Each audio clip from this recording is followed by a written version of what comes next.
तो बेटा हम लोग बात करेंगे एक्टिवेशन एनर्जी की आज, बहुत ही इंपॉर्टेंट एक्टिवेशन एनर्जी। बेटा ये बहुत ही इंपॉर्टेंट फैक्टर है जो रेट ऑफ रिएक्शन को डिटरमाइन करता है, और इसे मैं एक इंटरनल फैक्टर मानता हूं बेटा। रेट ऑफ रिएक्शन को डिसाइड करने वाला this is a internal factor.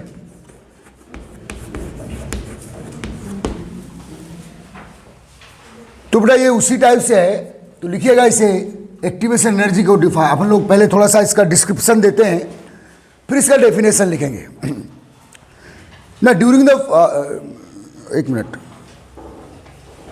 In any reaction, थोड़ा इसका इंट्रोडक्शन लिखे बेटा। In any reaction,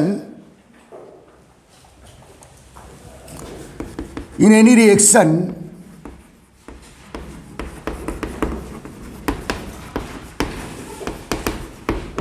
during the formation of product, during the formation of product,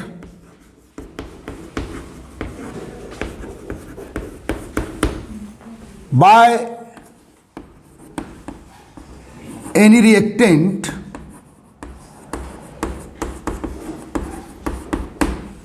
in any reaction क्या बेटा, during the formation of product by any reactant, reactant must, paragraph change करके लिखना, reactant must passes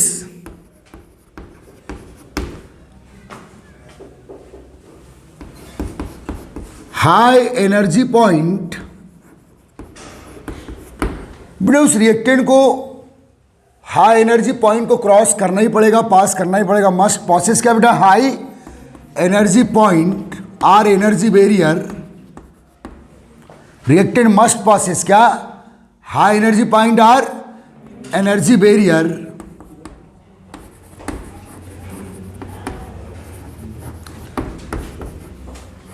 called threshold energy point. Threshold energy point, threshold energy point of the reaction, called threshold energy point of the reaction। तो बेटा ये एक किसी भी reaction की story है। अगर आप चाहते हो कि कोई रिएक्शन कंप्लीट हो तो ये कंपलसरी है, मस्ट पासेस, कि रिएक्टेंट एक हाई एनर्जी पॉइंट को, एक थ्रेशोल्ड एनर्जी पॉइंट को, एक एनर्जी बैरियर को क्रॉस उसको करना पड़ेगा। और उस एनर्जी बैरियर को, हाई एनर्जी पॉइंट को क्या बोला जाता है बेटा, बोलो, थ्रेशोल्ड एनर्जी पॉइंट। इस शब्द को अंडरलाइन कर दीजिए अभी आप। आ रहा है समझ में? ये प्रोडक्ट फॉर्मेशन की शर्त है बेटा, प्रोडक्ट फॉर्मेशन का क्राइटेरिया है। अगर कोई रिएक्टेंट प्रोडक्ट में कन्वर्ट होना चाहता है तो जब तक वो high energy point, high altitude point को क्रॉस नहीं करेगा तब तक वो प्रोडक्ट फॉर्मेशन के लिए एक्टिव नहीं होगा। बिकॉज देखिए बेटा, आपको मैं इंट्रोडक्शन समझा रहा हूं, लिखवा रहा हूं, लेकिन आपको अगर ये क्वेश्चन आता है कि डिफाइन या डिस्क्राइब एक्टिवेशन एनर्जी, तो आप सीधे डेफिनेशन लिखना है, एक ग्राफ बनाना है और फार्मूला लिखना है। लेकिन एक कुछ बातें हैं जो आपको जानना बहुत जरूरी है, इसलिए मैं इसको लिखवा रहा हूं। Because when reactant gain threshold energy,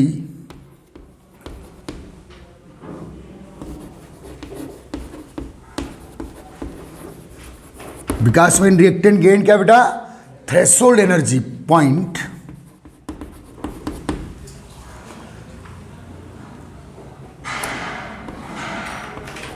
active for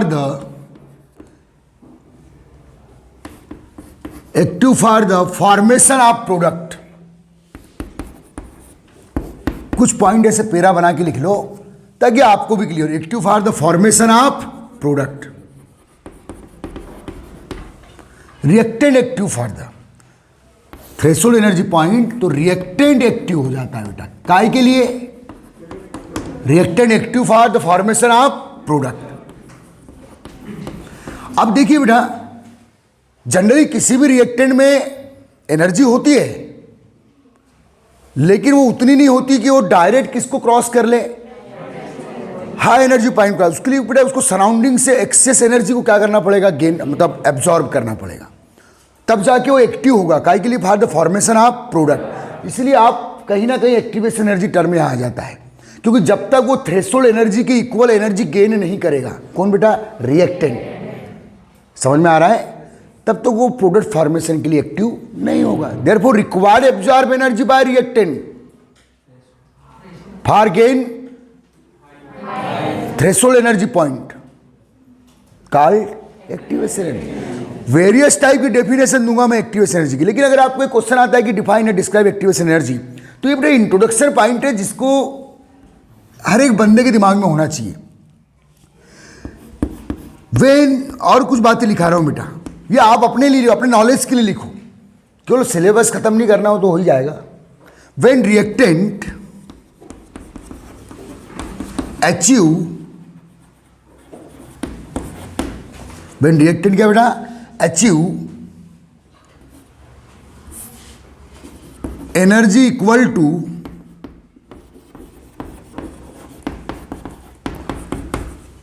threshold energy point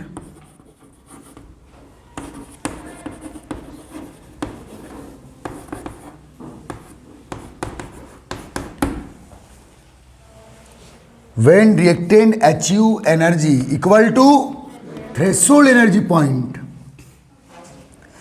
activated complex obtain। Important करना है इस शब्द को बेटा, ये सब एक एक नंबर के भी अच्छे क्वेश्चन है। एक्टिवेटेड कॉम्प्लेक्स ऑब्टेन या फॉर्म, इस टर्म को अंडरलाइन करो। Activated complex form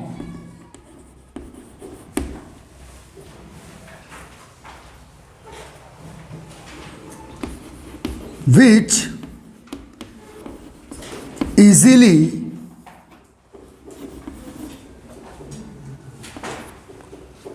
convert into product,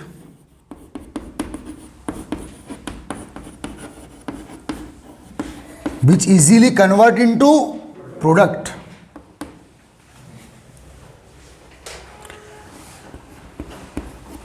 तो बेटा जब कोई भी रिएक्टेंट किसके इक्वल एनर्जी अचीव कर लेगा बेटा, तो एक्टिवेटेड कॉम्प्लेक्स बनेगा। क्या बनेगा? और वो activated complex easily convert into product. तो एक क्वेश्चन आ जा चुका है बेटा कि एक्टिवेटेड कॉम्प्लेक्स कहां बनता है, तो एट थ्रेशोल्ड एनर्जी पॉइंट, जो एनर्जी बैरियर का हाई एल्टीट्यूड पॉइंट है। ठीक है, वही है बेटा थ्रेशोल्ड एनर्जी पॉइंट। और जब रिएक्टेंट उस पॉइंट पे पहुंचेगा एक्सेस एनर्जी एब्जॉर्ब करके, तो क्या बनाएगा बेटा? Activated complex. एक बात और, इन एक्टिवेटेड कॉम्प्लेक्स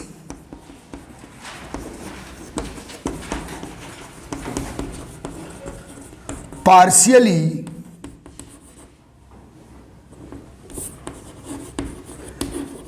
reactant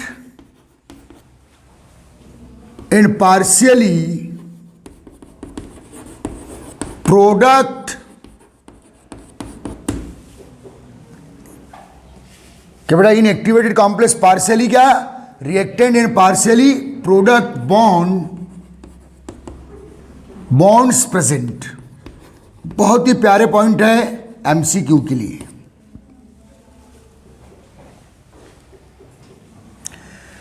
तो ये बेटा एक पूरी स्टोरी है, ये पूरे जो 3 to 4 पॉइंट्स लिखवाया हूं, ये आपके एक नॉलेज के लिए याद रखिएगा। आ रहा है समझ में? तो बेटा जो एक्टिवेटेड कॉम्प्लेक्स है ये थ्रेशोल्ड एनर्जी पॉइंट पे मिलेगा। कब मिलेगा? जब रिएक्टेंट किसके इक्वल एनर्जी अचीव कर लेगा बेटा? थ्रेशोल्ड पॉइंट के। तो वहां जाके वो एक्टिवेटेड कॉम्प्लेक्स बनाएगा, और वो एक्टिवेटेड कॉम्प्लेक्स फिर काय में कन्वर्ट होगा? प्रोडक्ट में। एक्टिवेटेड कॉम्प्लेक्स एक इंटरमीडिएट स्ट्रक्चर होता है बेटा, उसको ट्रांजिशन स्टेट भी बोलते हैं। क्या बोलते हैं? ट्रांजिशन मीन्स दोनों के बीच का, रिएक्टेंट और प्रोडक्ट। आ रहा है समझ में? तो बेटा अब ये जितनी बातें हैं इसको मैं अब एक ग्राफिकल रिप्रेजेंटेशन से बताऊंगा। आ रहा है समझ में? तो ये पूरे पॉइंट्स आपके नॉलेज के लिए है। और बेटा याद रखना, एक्टिवेटेड कॉम्प्लेक्स हाईली अनस्टेबल होता है। क्या होता है? और सभी एक पॉइंट और लिख दो, activated complex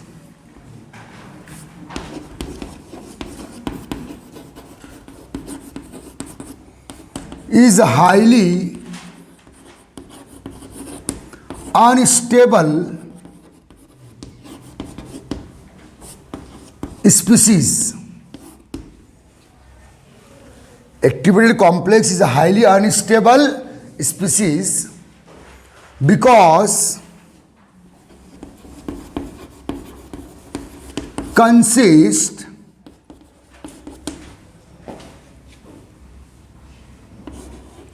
high amount of energy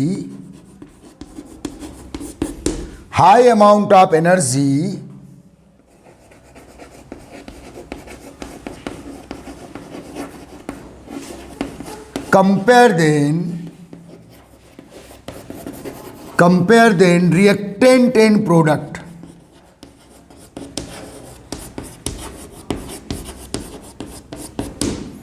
दोनों के कंपेयर में बेटा हाई अमाउंट में एनर्जी अपने पास रखेगा। और आपको पता है केमिस्ट्री फिजिक्स के रूल है, जिसके पास ज़्यादा अमाउंट में एनर्जी होगी वो ज़्यादा हाईली क्या होगा बेटा? अनस्टेबल। आ रहा है समझ में? तो ये पूरे पॉइंट्स है जो आपको एक्टिवेशन एनर्जी से रिलेटेड है। लेकिन ये अगर आपको क्वेश्चन आता है तो ये सभी पॉइंट्स लिखने की ज़रूरत नहीं है, केवल आप डेफिनेशन देंगे, ग्राफिकल रिप्रेजेंटेशन देंगे, एक फार्मूला देंगे और एक्टिवेशन एनर्जी कैसे रेट ऑफ रिएक्शन को डिटरमाइन करता है वो बताएंगे। तो ये पूरे पॉइंट आपने काउंट कर लिए। अब ये पूरे पॉइंट को मैं प्रूव कर देता हूँ, ध्यान दीजिए।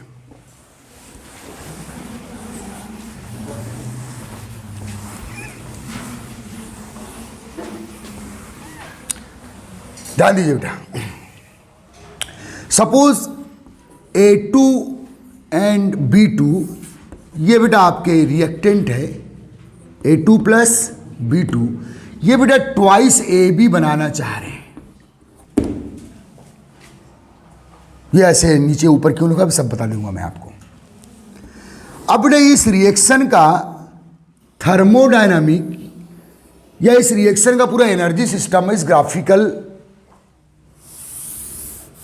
रिप्रेजेंटेशन से दे रहा हूं आपको, अच्छे से समझेंगे। ठीक है बेटा, मान लो यहां है 0 kilo joule energy of the reaction system. पूरा एक रिएक्शन सिस्टम है जिसकी यहां एनर्जी कितना पॉइंट बता रहा हूं बेटा, ये एक्स एक्सिस है और क्या बेटा ये वाई एक्सिस है। बेटा एक्स एक्सिस पे मैं एनर्जी काउंट करूंगा इन किलो जूल पर मोल, एनर्जी इन किलो जूल। तो बेटा ये 0 किलो जूल है और इस पॉइंट पे 5 है, इस पर 10 है, ये क्या बेटा 15, ये क्या बेटा 20, 25, 30, 35, 40 और से ध्यान देना। आगे आप जितना चाहो जा सकते हो। बेटा यहां जो रिएक्टेंट है उसका एनर्जी मैं कितना बता रहा हूं। देखिए बेटा कोई भी रिएक्टेंट, कोई भी मॉलिक्यूल जो रिएक्शन में पार्टिसिपेट कर रहा है उसमें एक नेचुरल इंटरनल एनर्जी होगी, उसकी नेचुरल पोटेंशियल एनर्जी जरूर होगी उसके पास। भाई जितने भी सब्सटेंस है, चाहे लिविंग है या नॉन लिविंग, सबके पास अपनी एक लिमिटेड क्या है बेटा, इंटरनल एनर्जी है या पोटेंशियल एनर्जी है। तो यहां मैं जो रिएक्टेंट मॉलिक्यूल है A2 प्लस B2 जो किसमें कन्वर्ट होना चाह रहे हैं बेटा, ट्वाइस AB प्रोडक्ट में। ध्यान देना इसकी एनर्जी कितनी है बेटा 15 किलो जूल पर है। सबके पास है। कोई भी रिएक्शन अगर, कोई भी रिएक्टेंट अगर रिएक्शन में पार्टिसिपेट करेगा, consist minimum amount of energy, optimum amount of energy. कौन सी एनर्जी है वो, उसकी पोटेंशियल एनर्जी। क्या बेटा, लेकिन इतनी एनर्जी से वो प्रोडक्ट में चेंज नहीं हो सकता, उसको और एक्सेस एनर्जी चाहिए। क्यों चाहिए, क्योंकि जब तक रिएक्शन में रिएक्टेंट के ओल्ड बॉन्ड ब्रेक नहीं होंगे, न्यू बॉन्ड का फॉर्मेशन प्रोडक्ट के लिए नहीं होगा। और आपको मालूम बेटा बॉन्ड का ब्रेक होना एक एंडोथर्मिक थर्मिक प्रोसेस है।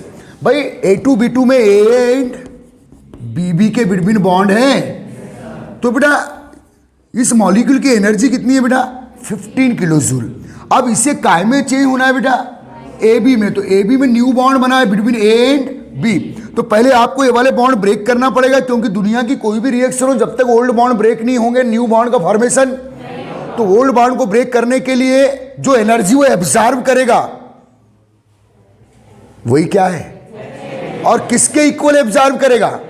जब भी कोई reacted molecule threshold energy point के इक्वल एनर्जी क्या कर लेगा बेटा एब्जॉर्ब, तो उसको ओल्ड बॉन्ड, तब जाके न्यू बॉन्ड फॉर्मेशन के चांसेस होंगे फॉर द प्रोडक्ट।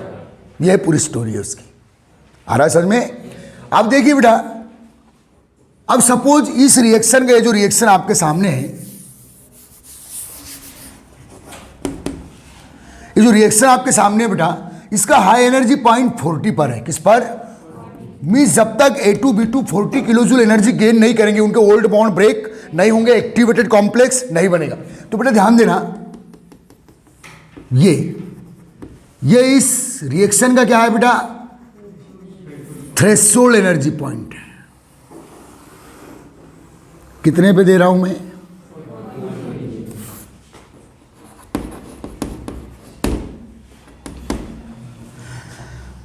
देखिए बेटे, जो आपने जो 11 में पढ़े हो एंडोथर्मिक एंड, उसका भी कॉन्सेप्ट यहीं से है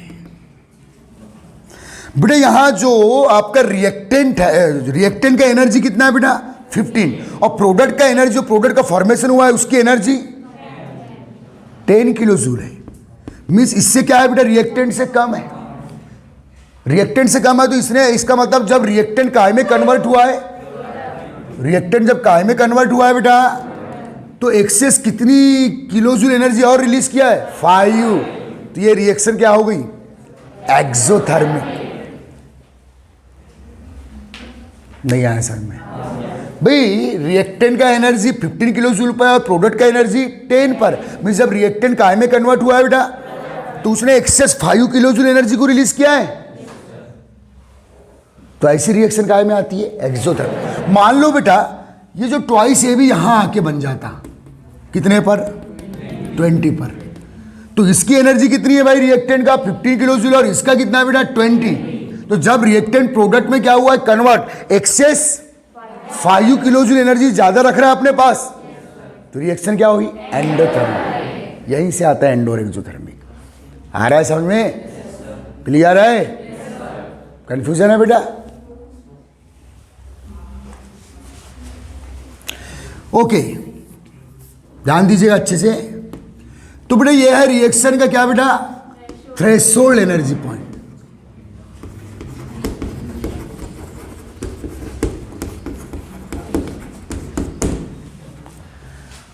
और ये एनर्जी कौन सी है बेटा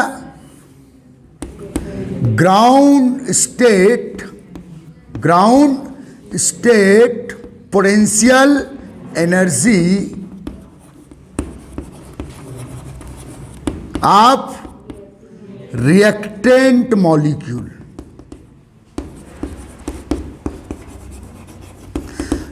कोई भी मॉलिक्यूल जो रिएक्शन में पार्टिसिपेट करे या उसके पास कुछ ऑप्टिमम एनर्जी तो होगी। समझ में आ रहा है बेटा? और ये क्या है बेटा 10 kilo joule ground state energy of product molecule. जो रिएक्टेंट से कम है तो रिएक्शन क्या हो गई एक्सोथर्मिक, रिएक्टेंट से ज्यादा होती तो रिएक्शन क्या होती एंडोथर्मिक। एक्स्ट्रा 5 10 का फायदा हो जाता है उसको फॉर एग्जांपल। आ रहा है समझ में? तो बेटा जब A2B2 को ट्वाइस AB में कन्वर्ट होना है, और याद रखना दुनिया की हर रिएक्शन है, हमारे नेचर की कोई भी रिएक्शन हो बेटा, उसमें इस हाई एनर्जी पॉइंट को रिएक्टेंट को क्रॉस करना ही पड़ेगा। तो ये क्या है बेटा यह है एनर्जी बैरियर। ये क्या है for reactant molecule, reactant molecule की एनर्जी बैरियर है फॉर कन्वर्ट इनटू प्रोडक्ट। ये एनर्जी बैरियर है।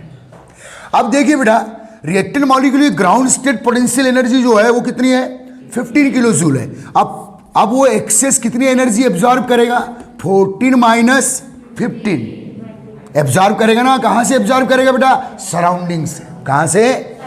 तो बेटा 14 माइनस 15 कितना तो ये जो 20 ये है बेटा, ये जो 25 का डिफरेंस है between threshold energy point and ground state energy of reactant molecule 25 kilojoule, यही क्या है बेटा, एक्टिवेशन एनर्जी EA। क्या बोलते हैं? एक्टिवेशन एनर्जी को, एनर्जी ऑफ एक्टिवेशन EA से शो करते हैं, एनर्जी ऑफ एक्टिवेशन। तो ये जो बेटा डिफरेंस है threshold energy point and ground state energy of reactant molecule के बिटवीन जो एनर्जी डिफरेंस है, इसी को क्या बोलेंगे आप? Activation energy EA। आ रहा है समझ में? याद रखिएगा। अब देखिए बेटा, जब ये A2B2 क्या करेगा? एनर्जी एब्जॉर्ब, एक्सेस कितनी एब्जॉर्ब करेगा बेटा? 40 तक 25, कितनी? तो क्या होगा देखिएगा, ध्यान दीजिए।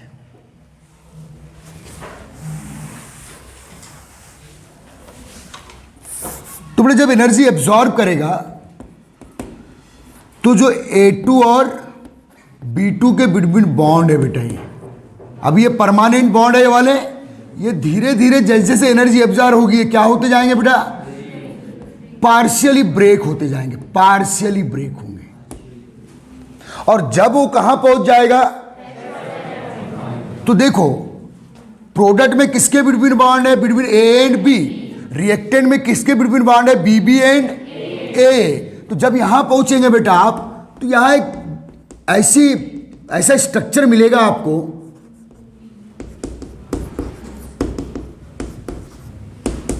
देखो बेटा एक ऐसा स्ट्रक्चर है, अगर आप ऐसे देखते हैं तो किसके बिटवीन बॉन्ड है? रिएक्टेंट। ऐसा देखते हैं तो किसके बिटवीन बॉन्ड है? रिएक्टेंट A एंड BB, लेकिन कैसे बॉन्ड है? पार्शियल। ऐसा देखो तो किसके बिटवीन बॉन्ड है? AB प्रोडक्ट है ना, ऐसे देखो तो किसके बिटवीन बॉन्ड है? प्रोडक्ट। मींस इसमें पार्शियली रिएक्टेंट के भी बॉन्ड है और partially dash dash means partial bond. आ रहा है समझ में? तो इसे क्या बोलेंगे बेटा आप? Activated complex. क्या बोलेंगे भाई?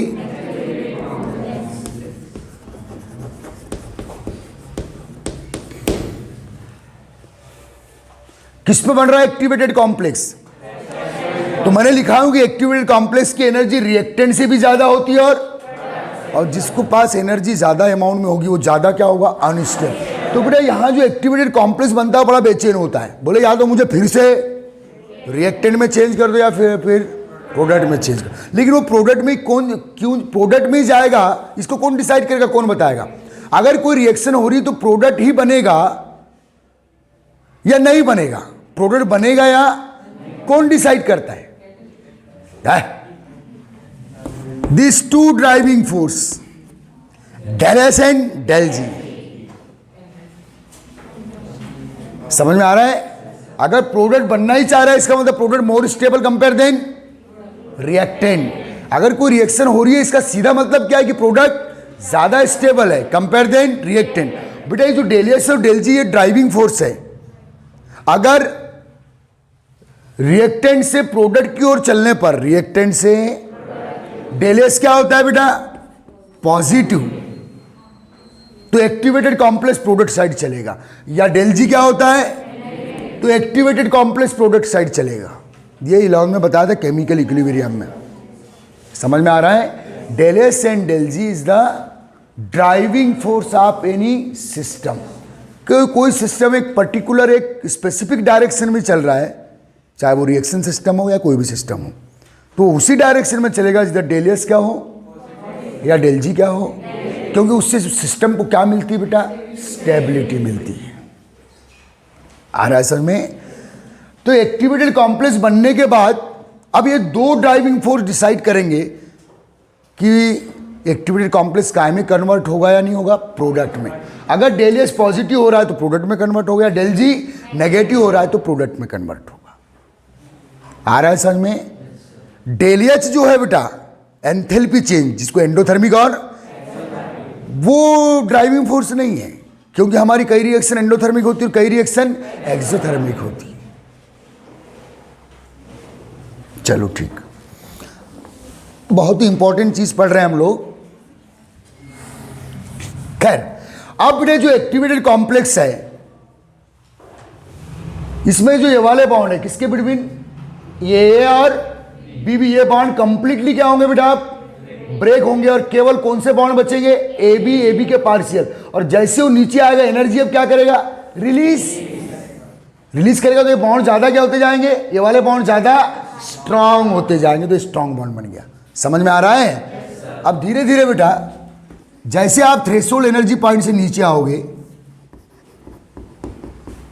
ए बी एंड ए बी, ये वाले बॉन्ड धीरे धीरे बेटा आप बॉन्ड लेंथ क्या होगी, कम होती जाएगी और एनर्जी रिलीज होगी। तो स्टेबल बॉन्ड बनेगा बिटवीन ए एंड बी और ये बन गया बेटा प्रोडक्ट। तो ये पूरी एक रिएक्शन का एनर्जी सिस्टम है कि कैसे होती है और हर रिएक्शन की स्टोरी है।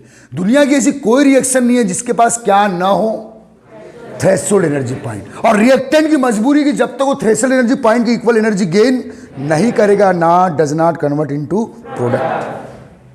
आ रहा है समझ में। तो बेटा जब आपको एक्टिवेशन एनर्जी का डेफिनेशन पूछता है तो ऐसा एक इमेजिंग ग्राफ अपनी तरफ से बना लेंगे। आ रहा है समझ में। और जो कैटलिस्ट होता है बेटा, जो रेट ऑफ रिएक्शन को कम या ज्यादा कर, वो कैटलिस्ट ना रिएक्शन की जो मेन जान है कौन। अब देखो बेटा अगर थ्रेशोल्ड एनर्जी पॉइंट नीचे होता, यहां भी कितने पर है 40 पर, तो कितनी एनर्जी उसको एक्सेस गेन करना पड़ रहा है 25। अगर 35 पे होता मान लो यहां, तो एक्सेस कितनी एनर्जी गेन करना पड़ता है, तो 25 को गेन करने में ज्यादा टाइम लगेगी 20 को गेन करने में। तो जितने 20 को गेन करने में कम टाइम लगेगा और 25 को गेन करने में। तो ये जो थ्रेशोल्ड एनर्जी पॉइंट, किसी रिएक्शन का थ्रेशोल्ड एनर्जी पॉइंट जितने नीचे होगा, रिएक्टेंट को वहां तक पहुंचने में टाइम, रेट ऑफ रिएक्शन ज्यादा, rate of formation of product ज्यादा होगा। थ्रेशोल्ड एनर्जी पॉइंट अगर इतने ऊपर होता, 50 पे होता फॉर एग्जांपल, तो उतनी एनर्जी गेन करने में रिएक्टेंट को टाइम, तो rate of reaction, activation energy बढ़ जाती ना। अब मतलब सीधे सीधे आपको क्लियर हुआ कि जो dx बाई dt है rate of reaction inverse two activation energy. Clear हो गया। थ्रेशोल्ड एनर्जी पॉइंट नीचे होगा तो एक्टिवेशन एनर्जी कम होगी, थ्रेशोल्ड एनर्जी पॉइंट हाई होगा तो एक्टिवेशन एनर्जी ज्यादा होगी। मिस और ज्यादा अमाउंट एनर्जी को गेन करने में टाइमिंग भी ज्यादा। अब टेम्परेचर क्या करता है बेटा, आपको मालूम है कि टेम्परेचर रेट ऑफ रिएक्शन को बढ़ाता है, कल पढ़े हम लोगों ने। टेम्परेचर क्या करता है, रिएक्टेंट मॉलिक्यूल की काइनेटिक एनर्जी को बढ़ा देता है, जिससे वहां तक पहुंचने के टाइमिंग को कम कर देता है। यह टेम्परेचर का रोल। टेम्परेचर कभी भी थ्रेशोल्ड एनर्जी पॉइंट को कम या ज्यादा करने का काम किसका है, कैटलिस्ट का है। कैटलिस्ट क्या करते हैं, जो पॉजिटिव कैटलिस्ट होते हैं, क्या बेटा, बड़ी बेहतरीन स्टोरी है पूरी। जो पॉजिटिव कैटलिस्ट होते हैं वो किसी भी रिएक्शन के थ्रेशोल्ड एनर्जी पॉइंट को नीचे ला देंगे, और negative catalyst threshold energy point को, तो थ्रेशोल्ड एनर्जी पॉइंट को छेड़ने का काम केवल किसका है, टेम्परेचर कभी भी थ्रेशोल्ड एनर्जी पॉइंट को छेड़ेगा नहीं, बस वहां तक पहुंचने के टाइमिंग को कम कर दे। आ रहा है समझ में।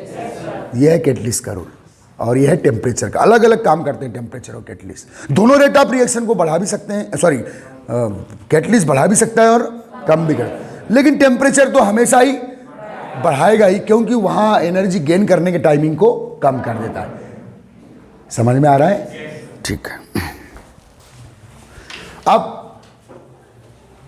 ये फार्मूला बेटा बाद में लिखेंगे आप, अभी नहीं। देखो हम लोग एक बोर्ड एग्जाम का क्वेश्चन कर रहे हैं, तो अगर आपको क्या पूछा है बेटा, डिफाइन या डिस्क्राइब एक्टिवेशन एनर्जी, तो आप ऊपर के पॉइंट्स लिख सकते हैं एज यू लाइक, नहीं तो डायरेक्ट ग्राफ बना के क्या लिखेंगे, डेफिनेशन। तो चलिए डेफिनेशन लिखते हैं।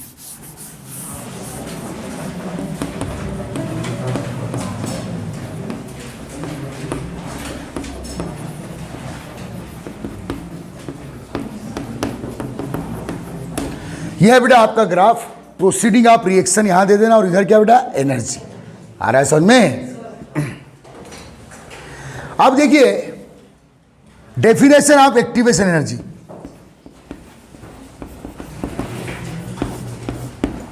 तो लिखिए बेटा definition number 1,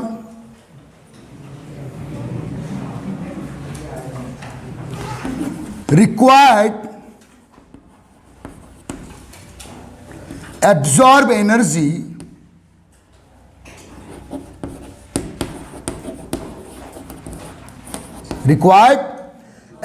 energy by reactant molecule required absorb energy by reactant molecule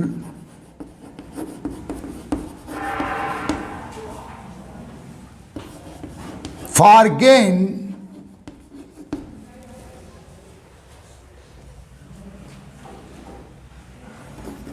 energy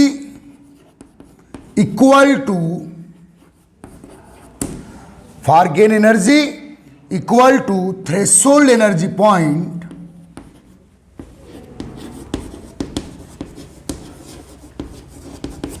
for gain energy equal to threshold energy point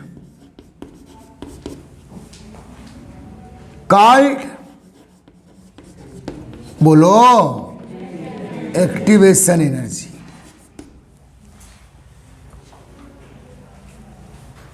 called क्या है आपको समझ में आ गया? सिंपल डेफिनेशन आ रहा है। क्या लिखे बेटा? Required absorb energy by reactant molecule for gain energy equal to threshold energy point called activation. और वहां तक पहुंचने के क्या इंपॉर्टेंट है पूरे पहले लिखवा दिया हूं मैंने। समझ में आ रहा है? ठीक है। दूसरा डेफिनेशन लिख लो बेटा, आर करके, दोनों जरूर लिखिए, एक ही बात है।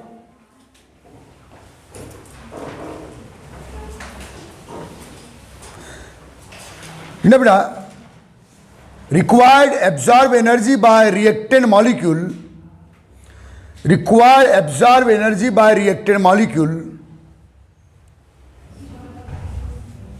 फॉर द फॉर्मेशन, आप बोलो, अरे activated complex. Required absorb energy by reactant molecule for the formation of activated complex, for the formation of activated complex. Clear हो रहा है कि नहीं आपको? इतना ABCD से किया और कुछ भी बोलते हो तुम लोग। For the formation of activated complex is called activation energy.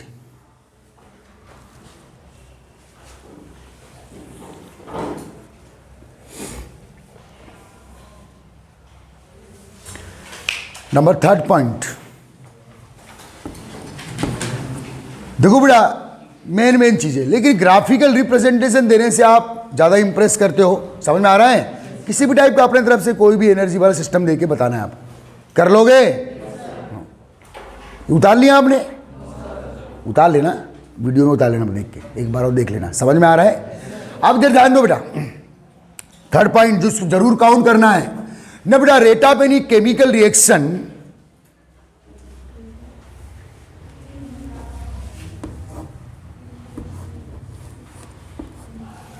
rate of any chemical reaction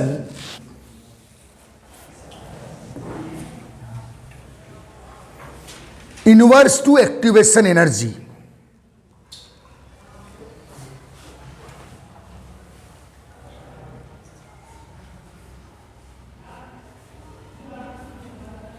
rate of any chemical reaction क्या बेटा? इनवर्स टू, तो एक्टिवेशन एनर्जी जितना ज्यादा होगा उसको गेन करने में रिएक्टेंट मॉलिक्यूल को टाइम ज्यादा लगेगा, तो rate of formation of product delay हो जाएगा। एक्टिवेशन एनर्जी कम होगी बेटा, कब कम होगी? जब थ्रेशोल्ड एनर्जी पॉइंट नीचे होगा किसी रिएक्शन का। आ रहा है समझ में? ओके, तो ये आपको डेफिनेशन बनाना है। ऊपर के पॉइंट्स भी अगर आपको लिखना चाहते हो कोई अच्छा पॉइंट को आप लिख सकते हो। आ रहा है समझ में? चलिए अब ये फार्मूला लिख दीजिए। अब बेटा, अब एक्टिवेशन एनर्जी का को काउंट करने का, ये तो एक्टिवेशन एनर्जी कैसे रेट को डिटरमाइन करता है, तो हमेशा रेट एक्टिवेशन एनर्जी की क्या होती है बेटा? इनवर्स। एक्टिवेशन एनर्जी का लास्ट जो थ्योरी रहेगी, ईए का फार्मूला क्या होगा बताओ?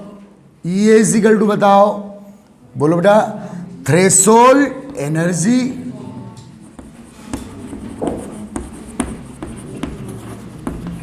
माइनस ग्राउंड स्टेट एनर्जी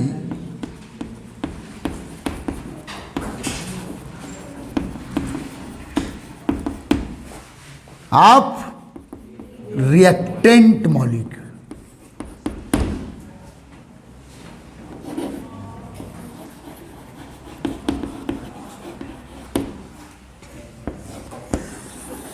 ये फार्मूला लिख दो और आंसर का खात्मा कर सकते हैं आप। ठीक है, इतनी चीजें आपके आंसर में होना चाहिए। क्लियर हो गया?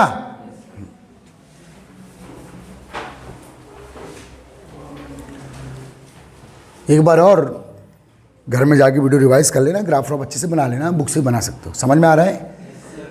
अब इधर ध्यान दो बेटा, अगर कोई रिएक्शन, बड़ा अच्छा क्वेश्चन है, अगर कोई रिएक्शन रिवर्सिबल है। अब मैं थोड़ा सा आ रहा हूं ऑल इंडिया कॉम्पिटिशन क्वेश्चंस पर। 12th में भी क्वेश्चन एनसीईआरटी में कई बार पूछा है। Threshold energy minus ground state energy आप, या ग्राउंड स्टेट पोटेंशियल एनर्जी आप रिएक्टेंट ऐसा भी लिख सकते हैं। समझ में आ रहा है? अब बेटा इधर ध्यान दो, फार्मूला लिख दिया आपने, रेट को कैसे डिटरमाइन करता है लिख दिया आपने, एक आइडियल आंसर हो गया आपका। और एक बेहतरीन पॉपुलर क्वेश्चन है, आने के 101% चांसेस। और जिन क्वेश्चनों के 99% चांसेस है उनके तो आंसर भी कुछ सटीक ही होना चाहिए। बेटा अभी आगे इसी एक्टिवेशन एनर्जी से रिलेटेड आर्हीनियस इक्वेशन पढ़ेंगे। मैं आर्हीनियस इक्वेशन में वही बात करूंगा जो अभी तक समझाया हूं। क्या बेटा, कि जब आप का एक्टिवेशन एनर्जी ज़्यादा होगा तो रेट ऑफ रिएक्शन कम हो जाएगा। आ रहा समझ में? ठीक। अब बेटा, अब यहां थोड़ा सा एक रिएक्शन है बेटा, समझो। इसी रिएक्शन को चलो मैं रिवर्सिबल बना रहा हूं। A2 + B2 = twice AB, reversible sign है। बस रिएक्शन फॉरवर्ड भी चल रही है और अच्छा चलो ये रिएक्शन रिवर्सिबल है। ये क्वेश्चन देखो आप, कई बार जेई मेडिकल में क्वेश्चन आए हैं। रिवर्सिबल रिएक्शन है तो ये कौन सी रिएक्शन हो बेटा? फॉरवर्ड। और रिवर्सिबल के साथ कैसी रिएक्शन है बोलो ये? क्यों एक्सोथर्मिक है? क्योंकि because the energy of product less than reactant. Reactant जब प्रोडक्ट में चेंज हुआ है तो एक्सेस 5 किलोजूल एनर्जी को रिलीज किया है ना भाई, ये एक्सोथर्मिक है। तो क्वेश्चन आता है बेटा एक्सोथर्मिक रिएक्शन के लिए which statement is correct for exothermic reaction? कैसी रिएक्शन है ये? रिवर्सिबल है। और कैसी है? एक्सोथर्मिक है। तो ये हुई बेटा फॉरवर्ड रिएक्शन। तो फॉरवर्ड रिएक्शन का एक्टिवेशन एनर्जी कितना है? बोलना। अब ये है बेटा बैकवर्ड रिएक्शन, इसमें twice A B convert into A2B2। तो बैकवर्ड रिएक्शन का एक्टिवेशन एनर्जी कितना है? बोलो बोलो। 40 - 10 कितना? तो याद रखना, अगर कोई रिएक्शन रिवर्सिबल है और एक्सोथर्मिक है तो इसका मतलब यह है कि activation energy of forward reaction less then backward reaction. नहीं आया समझ में? और ये रिएक्शन बेटा मान लो ये प्रोडक्ट को मैं यहां रोक दे रहा हूं ट्वाइस AB। अब ये रिएक्शन कैसी हो गई? अरे एंडोथर्मिक हो गई, क्योंकि अब जो AB प्रोडक्ट है ये 20 पे आ गया। चलो तो अब बेटा 40 - 20 ये क्या हुआ? तो ये किसका एक्टिवेशन एनर्जी है? प्रोडक्ट का। और ये किसका है बेटा? रिएक्टेंट का। ये कितना है? 25 एक्टिवेशन एनर्जी। अब आप फॉरवर्ड रिएक्शन के लिए भी एक्टिवेशन एनर्जी काउंट करेंगे और बैकवर्ड के लिए भी काउंट। और रिएक्शन अभी कैसी है बेटा? एंडोथर्मिक है। Why endothermic? Because the energy of product greater than energy of reactant. तो एंडोथर्मिक रिवर्सिबल रिएक्शन के लिए which statement is correct? Activation energy of backward reaction less than activation energy of forward reaction. Clear हो गया? ये याद रखना, थोड़ा सा लिखना चाहोगे इसे? लिख लो, थ्योरी में नोट करके अलग से लिख लो। चलो ना बेटा, for reversible endothermic reaction, for reversible endothermic, ये क्वेश्चन 12th एनसीईआरटी में कई बार आया है। For reversible endothermic reaction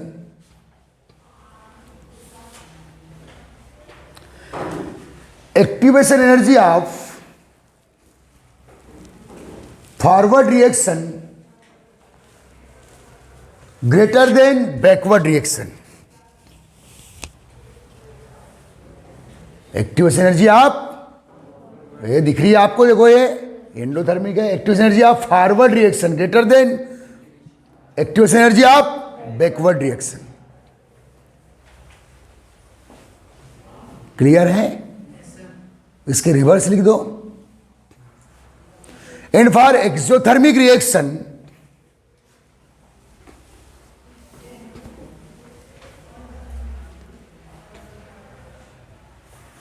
activation energy of backward reaction greater than energy of forward reaction. For exothermic reaction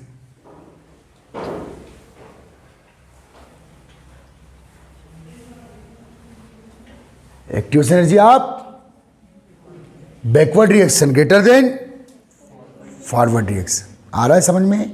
हाँ, बहुत ही प्यारा पॉइंट, खूब चला है कॉम्पिटिशन एग्जाम में। ठीक है?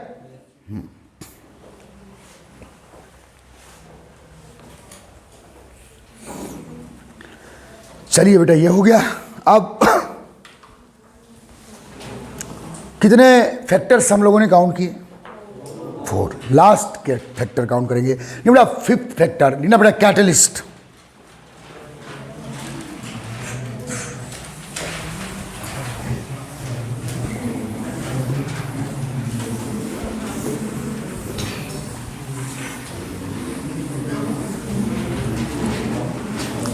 Catalyst are those foreign substance.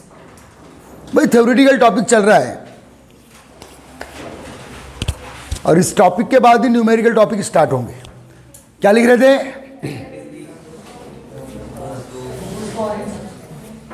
Catalyst are those foreign substance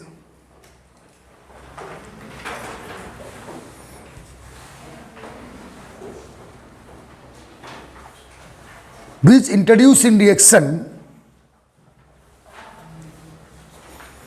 change the rate of chemical reaction। Change करेगा, या तो decrease or increase. when introduce in reaction change the rate of reaction, change करेगा। तो आपके दिमाग में अगर रहता है कि कैटलिस्ट रेट ऑफ रिएक्शन को केवल इंक्रीज करेगा तो गलत है, वो डिक्रीज भी। तो इसलिए चेंज शब्द ज़्यादा सुटेबल होता है किसके लिए? कैटलिस्ट की डेफिनेशन के लिए। आ रहा है समझ में? अब बेटा ध्यान देना, जब बेटा कैटलिस्ट आर टू, लेना एक मिनट, पैराग्राफ चेंज करो। कैटलिस्ट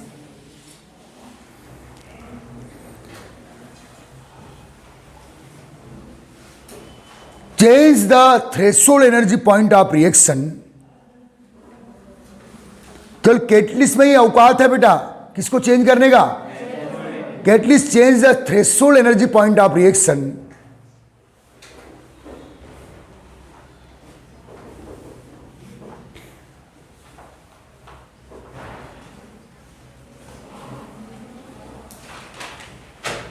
कैटलिस्ट चेंज द क्या बेटा?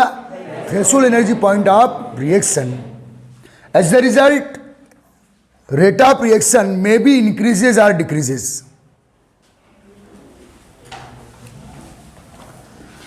rate of reaction may be increases or decreases।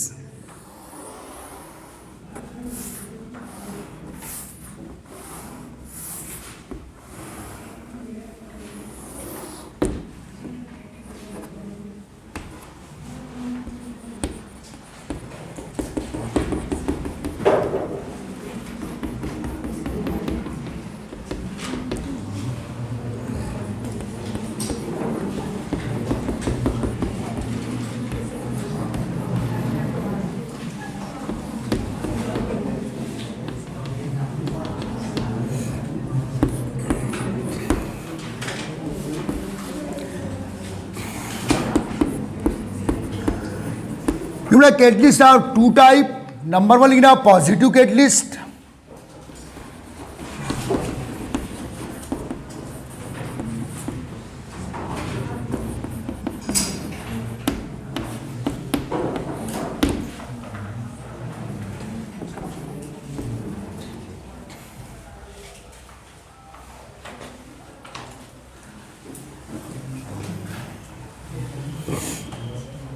तो बेटा जब देखो बेटा ये एक रिएक्शन का एक थ्रेशोल्ड एनर्जी पॉइंट है बेटा, threshold energy point of any reaction, actual threshold energy point है ये किसी रिएक्शन का।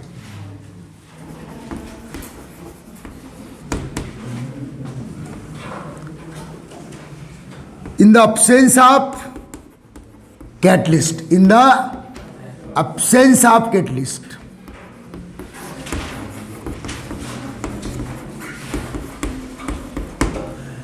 यह बेटा अगर आपने नेगेटिव कैटलिस्ट यूज की हो, कौन सा, तो नेगेटिव कैटलिस्ट क्या करेगा बेटा, थ्रेशोल्ड एनर्जी पॉइंट को हाई कर देगा, और positive catalyst threshold energy point को लो कर देगा। तो यह है बेटा in the presence of negative catalyst.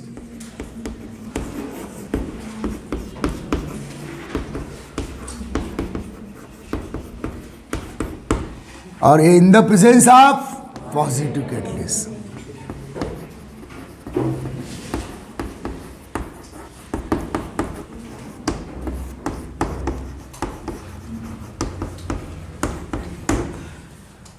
समझ में आ रहा है? ये एक्चुअल थ्रेशोल्ड एनर्जी पॉइंट है in the absence of catalyst. अगर नेगेटिव कैटलिस्ट यूज करोगे तो थ्रेशोल्ड एनर्जी पॉइंट को हाई कर देगा, तो वैल्यू ऑफ एक्टिवेशन एनर्जी बढ़ जाएगी ना बेटा। तो ये आपके पास ये एक्टिवेशन एनर्जी के पॉइंट्स है।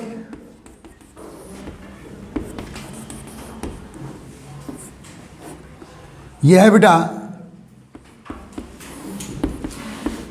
EA1 activation energy 1, presence of positive catalyst. ये है बेटा आपका EA2 in the absence of catalyst, और यह है बेटा आपका EA3 in the presence of negative catalyst. समझ में आ रहा है? तो EA1, EA2, EA3 ये कैटलिस्ट का रोल है। समझ में आ रहा है ना? तो ऐसे रिप्रेजेंटेशन आप दे सकते हो। आ रहा है समझ में? कैटलिस्ट के रोल के लिए। और एक्टिवेशन एनर्जी जितनी कम होगी बेटा, रेट ऑफ रिएक्शन उतना ज्यादा होगा। तो positive number 1, positive catalyst reduce threshold energy point. कैसे काम करता है यह एमसीक्यू आ चुका है। पॉजिटिव नंबर 1 लिखना, पॉजिटिव कैटलिस्ट रिड्यूस क्या बेटा, threshold energy point, decreases activation energy, decreases activation energy, reduce क्या कम कर देगा, रिड्यूस क्या, activation energy, then rate of reaction increases, then rate of reaction increases.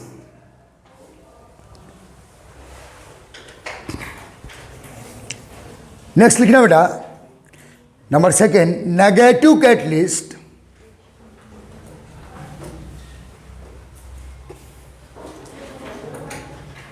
Increases threshold energy point, या up क्या, किसको अप करेगा, threshold energy point, up the threshold energy point, increases activation energy, increases activation energy,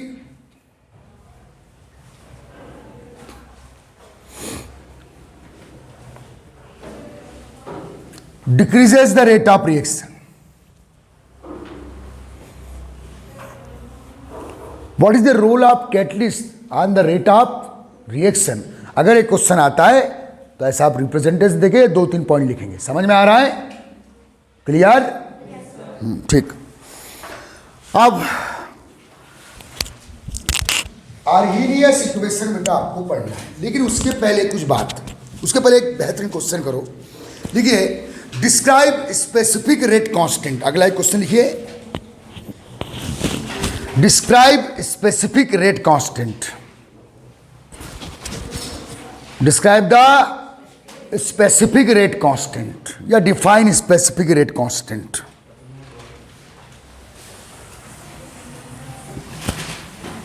अच्छा ये बताइए specific rate constant किस equation का part है, रेट ला इक्वेशन का कि एक्टिव मास ला इक्वेशन का, rate law equation specific rate constant. समझ में आ रहा है? तो ध्यान देना बेटा, आंसर लिखते हैं डिफाइन या describe. Suppose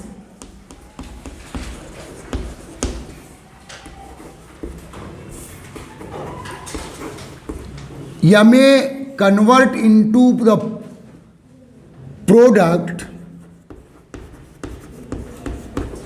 M A convert into the product. M क्या है बेटा? मॉलिक्यूलरिटी।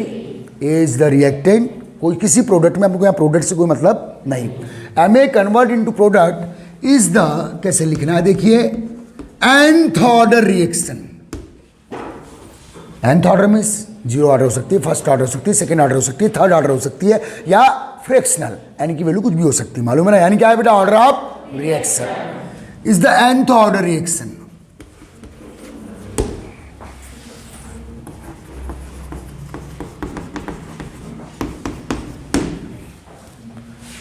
आ रहा है समझ में? Then from rate law equation, rate law equation कब आप बनाते हैं बेटा? At T equal to T1 means reaction start होने के बाद किसी भी टाइम। तो रेट ला इक्वेशन के अकॉर्डिंग क्या बेटा? dx by dt।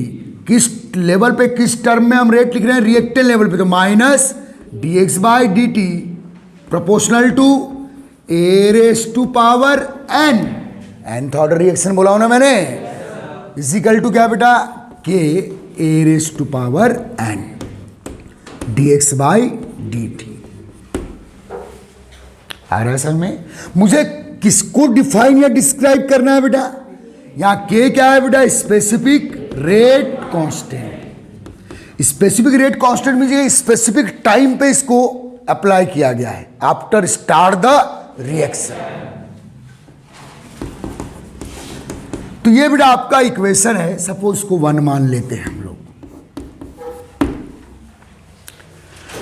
तो बेटा यदि इफ, ध्यान दो, इफ ए क्या है बेटा? बोलो कॉन्सेंट्रेशन ऑफ रिएक्टेंट। कौन सा कॉन्सेंट्रेशन? लेफ्ट, बचा हुआ, at any time.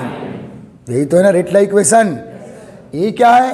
The concentration of reactant which present at that time. Initial से मतलब नहीं। If A means concentration of reactant, take unit means 1। अगर आपको के को डिफाइन करना है, रूल है, तो के के साथ जो मल्टीप्लाई फैक्टर्स है उनको क्या मान लो? यूनिट मान लो, यूनिट मान लो। तो के इजिकल टू क्या आ गया बेटा?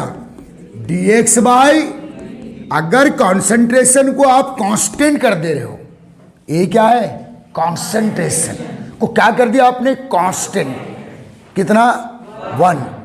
तो फिर k is equal to dx by dt। dx by dt क्या है? Rate of reaction. इसका मतलब k क्या है? Is the parameter of rate of reaction. k की वैल्यू से आप रेट ऑफ रिएक्शन का पता कर सकते हो। यदि कॉन्सेंट्रेशन क्या मान लिए? यूनिट। तो डेफिनेशन क्या है लिखो, अब छापो इतना जल्दी, फटाफट जल्दी छाप।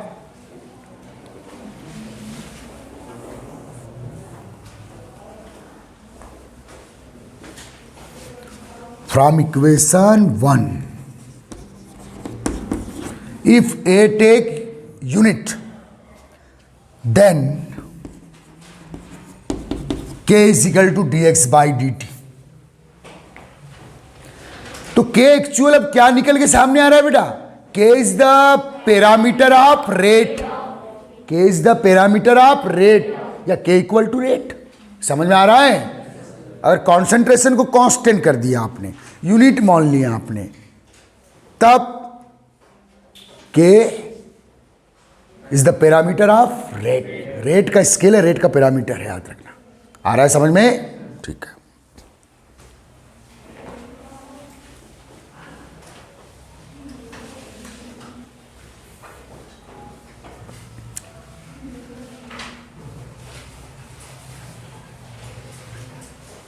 तो लिखे डेफिनेशन नीचे, डेफिनेशन इस फार्मूले को देख के लिख सकते हैं बेटा, एट एनी टाइम, कौन सा टाइम है? एनी टाइम है after start the reaction. At any time the concentration of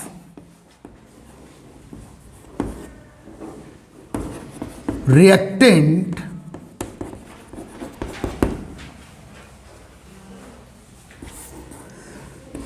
take constant कितना? यूनिट। आ रहा है समझ में बेटा? टेक कांस्टेंट 1, समझ में आ रहा है? Then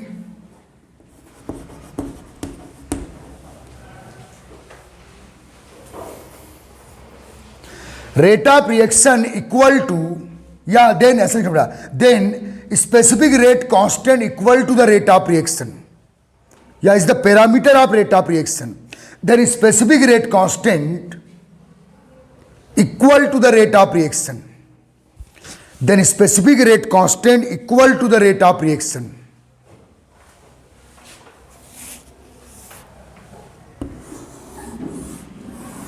then specific rate constant किसका पैरामीटर है? Is the parameter of rate of reaction which only depend on the temperature, it's value depend on only temperature, लिख देना, it's value depend on only temperature.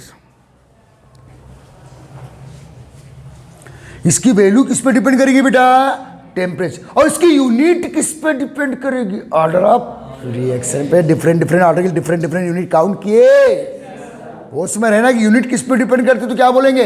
Order of reaction. MCQ है ये, और इसकी value temperature. समझ में आ रहा है? ठीक है। देन के इज इक्वल टू क्या बेटा? dx by dt। ये डेफिनेशन हो गई आपकी। अब देखो बेटा, अगला जो मेरा इक्वेशन होगा, इसको मैं पढ़ाने वाला हूं नेक्स्ट लेक्चर में, वो है आर्हेनियस इक्वेशन। क्या बेटा? उसको हमको एक्सप्लेन नहीं करना है, उसको एक्सपोज करना है, उसको प्रूव नहीं करना है, केवल उसको एक्सपोज करना। और जितनी थ्योरी मैंने अभी तक आपको पढ़ाया, आ रहा है समझ में? हो सकता है उसके पहले मुझे आपको कोलिजन थ्योरी पढ़ाना पड़े, नहीं पढ़ाया हूं। कोलिजन थ्योरी अलग है, कोलिजन थ्योरी की बातें किया हूं, उसको लिखवाया नहीं हूं मैंने। तो बेटा आर्हेनियस इक्वेशन में जब भी वो रेट की बात करेगा, रेट को एक्सप्रेस करेगा, तो के फॉर्म में करेगा। किसके फॉर्म में? क्योंकि अब के इक्वल टू क्या हो गया है, या dx by dt equal to क्या हो गया है? के। तो आर्हेनियस इक्वेशन में जब भी रेट की बात करेगा विथ रिस्पेक्ट टू टेम्परेचर, तो रेट को के फॉर्म में ही लिखता है वो। और रेट को के बोल सकते हो आप, के को रेट बोल सकते हो आप, क्योंकि के इक्वल टू क्या है? dx बाई dt में जिस रिएक्शन की रेट ज्यादा होगा उसके लिए के की वैल्यू भी ज्यादा होगा। आ रहा है समझ में? तो बेटा रेट का एक्सप्रेशन dx बाई dt अभी तक कर रहे थे, लेकिन आर्हेनियस इक्वेशन में रेट का जो एक्सप्रेशन है वो के फॉर्म में करेगा। के की वैल्यू बड़ी मीन्स रेट ऑफ रिएक्शन बड़ा, के की वैल्यू कम हुई मीन्स रेट ऑफ रिएक्शन कम हो। आ रहा समझ में? इसलिए क्वेश्चन पहले कराया गया आपको। अपने आप में 2 नंबर का अच्छा क्वेश्चन भी है बोर्ड एग्जाम का। तो बेटा नेक्स्ट लेक्चर में हम लोग क्या काउंट करेंगे? Arrhenius equation. चलिए ठीक।